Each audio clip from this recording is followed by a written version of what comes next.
Hello there. You might feel like I do, a bit of social anxiety. Do you get social anxiety? Sometimes I don't go out. I cancel plans. I can't do things. I get nervous. I know you think I'm super confident because I'm a stand-up comedian and a reprehensible, indefatigable, incorrigible show-off, but actually I'm pretty shy. So how I deal with social anxiety and how you can deal with social anxiety is the subject of this video. Social anxiety disorder affects 15 million adults, which is 6.8% of your population if you're an American person or you live in America. Let's establish, how often do you get social anxiety? Me, it's getting better actually. I think like these things I think have to be approached holistically, as in if you suffer from social anxiety, don't focus solely on social anxiety. Look at the whole of your life. Are you eating well? Are you sleeping well? Do you have good relationships? Are you communicating well with other people, right? Like, you know, give yourself a basic framework for your life. I think what is significant, in my life I try to do this, emulate and replicate the kind of conditions that you are evolved for. You're evolved to have a tight group of people that you trust. You're evolved to have a shared purpose. You're evolved to eat certain types of food. You know, some people think meat, some people think not. I'm a vegan, as you probably know. And like, you know, but like certainly whatever it is you're doing, eat healthy. You're evolved to be spiritually switched on, you know, to be awake, to be conscious, but not to be continually thinking the whole time.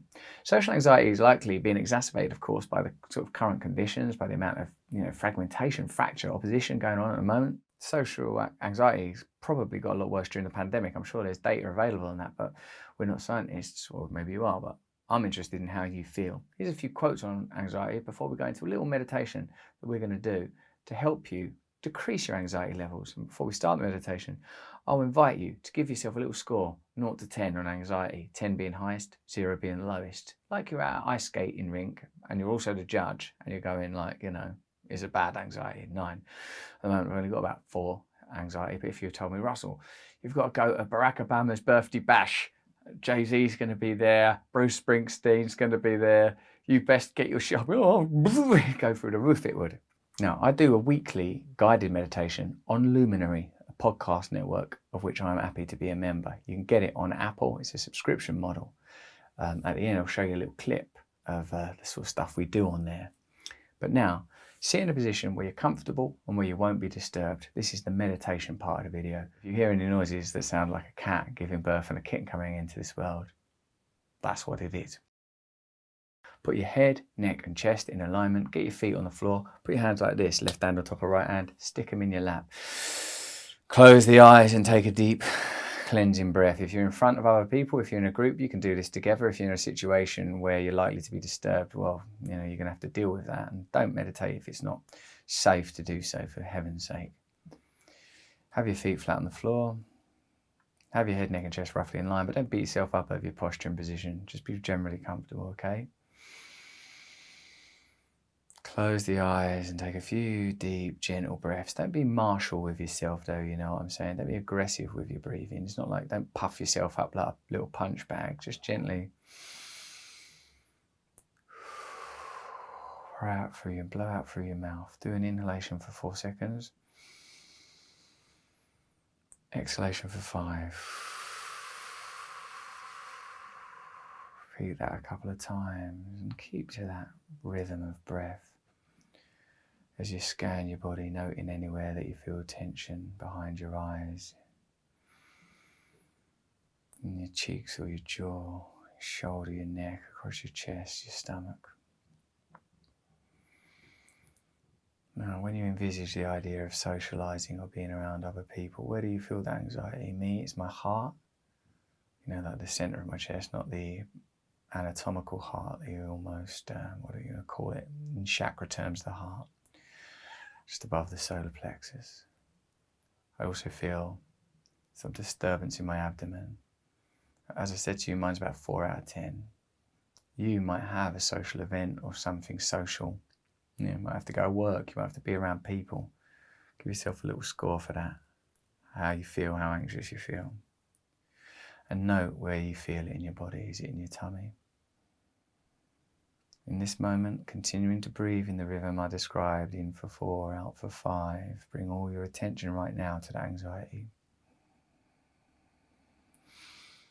Is it in your stomach? Is it in your chest? Allow it to fully expand. Don't try to repress it almost ask it, what are you telling me? What do you want me to know? Anxiety is fear. Fear is communication, it's information. Your body wants to keep you safe.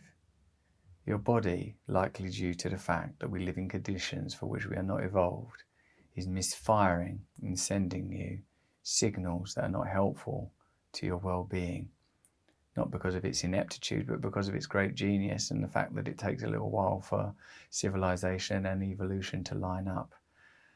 It's not good to be aligned with a sick society, but it is good to be able to deal with your reality. Allow yourself to fully feel the anxiety. Stay in your chair. Allow yourself to feel any emotion when you invite that anxiety to increase to whatever scale it wants. But when you make that invitation, I must ask you to maintain that breathing rhythm. Do not allow the anxiety to affect the inhale, 2, 3, 4, exhale, 2, 3, 4, 5.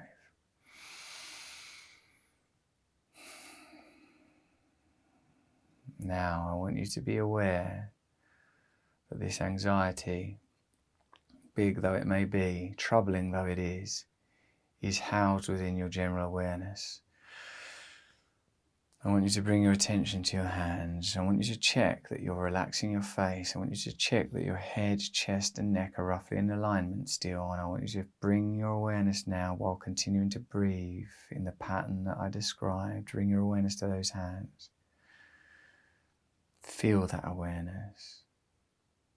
Now, even if your hands are tingling, your hands are not thinking, and they are not thinking anxious thoughts. Anxiety has an anatomical component, but where it really hits is the mind. And I want you to know that you can move beyond, above, around anxious thoughts. We're not trying to annihilate them, we're not trying to carpet bomb them out of existence, but what we are going to do is we're going to recognize that they are held within the field of a much larger, much stronger awareness. That you are bigger than your anxiety, and that you can expand yourself, and while the wound may remain, your awareness will increase so powerfully that proportionately the wound will seem and be smaller. Tell your anxiety that it is heard. Let it know that you have heard it. And tell the anxiety and the wounded part of you within yourself. Let it know that you are safe. Let it know that you are strong. Let it know that you are connected to something much more powerful as you continue to breathe in the rhythm I suggested. Feel yourself held now, held in a powerful suspending force, carried by a great energy that you can see either as the electromagnetic energy that's keeping the molecules of which that constitute your anatomy. You could see it simply as that energy, the energy of gravity, the many thermodynamic forces that operate within and around us. Or perhaps you'll see it as I do, as God, as a great, loving, benevolent, transcendent force beyond all opposites, holding you now. And part of our anxiety is that we've allowed our world to become too small, and part of our anxiety is that we've allowed our world to come too big, and within this contradiction we must somehow live, within this paradox we must yet live, and see within you now, within your awareness, a nourishing light, a powerful, powerful, nourishing light within you, without you, beyond you, beneath you, around you. And as you continue to breathe in the rhythm I described, see yourself held and feel yourself safe, and know that it's possible for anxiety to leave you. And when you're ready, begin to gently open the eyes. If you enjoyed that meditation, please comment below. Let me know what you thought of it. If you're watching it on Instagram or anywhere else like that, go and subscribe to my side channel, Awakening with Russell Brand. you might want to go to Luminary and subscribe to my weekly guided meditation. There's a link in the description. Here's a little bit of one. This is a tool to help you deal with the inevitable struggles. And if you're honest with yourself, when these things happen, it's pretty hard to keep your head connected.